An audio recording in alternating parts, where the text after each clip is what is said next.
Merci, Monsieur le maire. Chers collègues, je m'inscrirai dans la continuité de l'intervention de ma collègue Alice Timsit hier pendant les questions d'actualité.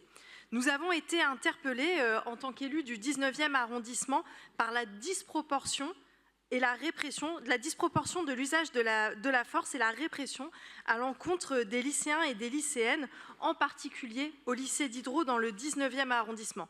Des jeunes qui organisaient un blocus afin de dénoncer le manque de moyens alloués à l'éducation, une action somme toute assez banale et je pense à laquelle beaucoup d'entre nous nous sommes adonnés par le passé, et des actions qui ont aussi contribué à notre éveil politique et à notre éveil, à notre attrait pour la chose publique et à l'importance de se mobiliser. À titre personnel, je suis un peu de la génération CPE et je pense que je ne suis pas la seule ici qui a vécu des blocus de lycée.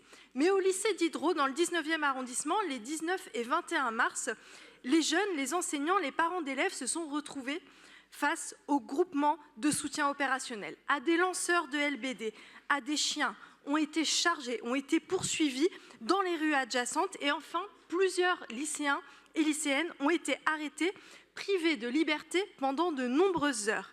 Lors du conseil d'arrondissement, un jeune a témoigné 53 heures, il a été retenu pendant 53 heures. Son tort, avoir brandi une pancarte avec écrit, je cite, « Moins de flics, plus de profs ». D'ailleurs, cette pancarte a été ensuite affichée comme trophée par les policiers sur les fenêtres du commissariat du 19e arrondissement. Et si ce n'est pas encore fait, je demande à ce que cette pancarte soit absolument décrochée des fenêtres du commissariat d'arrondissement parce que ces comportements policiers ne sont pas acceptables. Et nous sommes inquiets sur des méthodes qui, encore une fois, sont disproportionnées et semblent plus avoir comme objectif de faire peur, de dissuader la jeunesse de se mobiliser.